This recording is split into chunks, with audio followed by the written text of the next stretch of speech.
ارجوكم تكونوا بخير. معاكم روما من قناة روما لايف ستايل.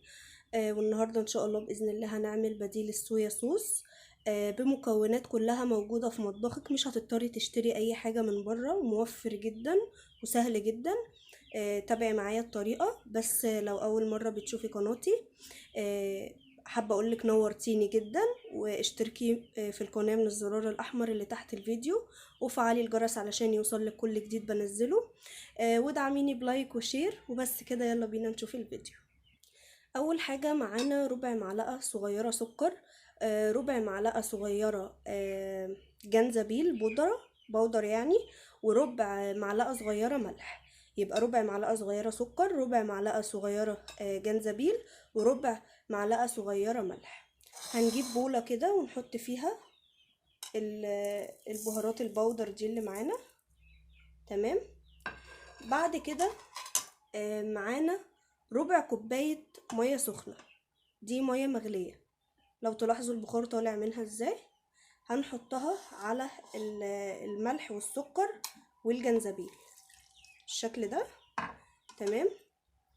وبعدين معانا معلقة زيت كبيرة بالشكل ده، معلقة اكل زيت اهي، ومعلقة كبيرة خل اهو بالشكل ده، كبيرة برضو.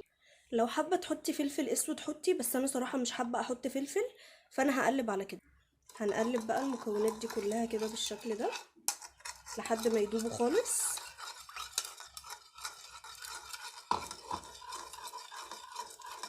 الصويا صوص يا جماعة بيستخدم في تتبيلة الفراخ المشوية واللحمة المشوية، بيدي طعم جميل جدا للأكل.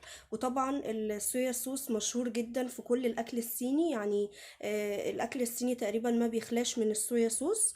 انتي لو بتحبي مثلا تعملي أكل صيني في البيت وكده، ممكن تعملي الصويا صوص ده عشان تستخدميه في الأكل بدل ما تشتريه من بره.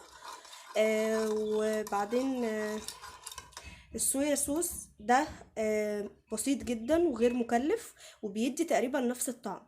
لكن الصويا صوص الجاهز غالي جدا، واحنا على ايه؟ طب ما احنا ممكن نعمله في البيت بمكونات بسيطة. تمام. بعد كده بنقلب اهو زي ما احنا شايفين لحد ما المكونات نتأكد انها دابت. وبعدين عندنا بطل الوصفة طبعا العسل الاسود، هنحط منه معلقتين كبار.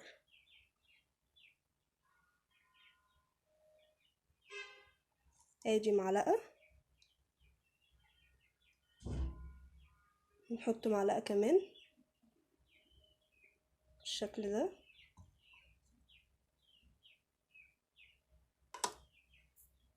هنقلب بقى المكونات كلها بالعسل الاسود بالشكل ده،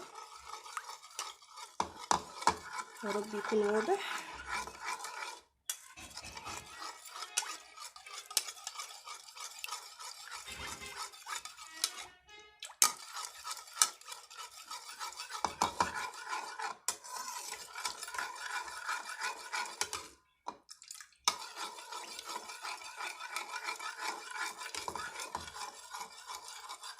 بصوا يا جماعه، لو حسيتوا ان هو خفيف شويه عادي جدا، مفيش اي مشاكل، نحط معلقه عسل كمان ونقلب.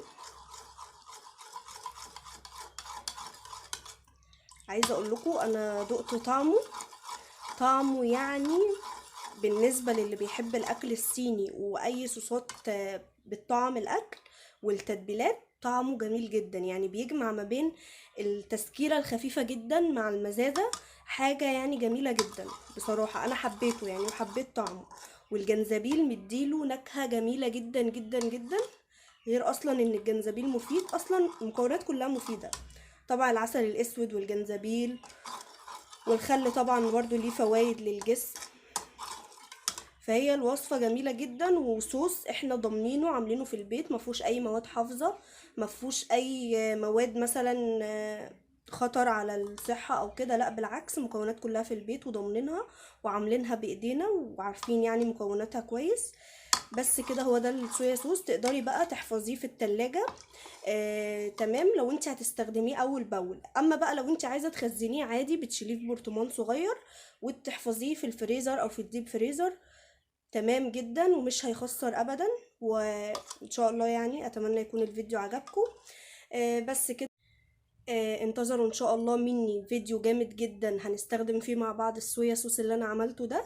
بس كده، اتمنى يكون الفيديو عجبكم. ما تنسوش بقى تدعموني بلايك وشير وتشتركوا في القناة من الزر الاحمر اللي تحت الفيديو وتفعلوا الجرس علشان يوصلكوا كل جديد بنزله. واشوفكم ان شاء الله في فيديو جديد. مع السلامة.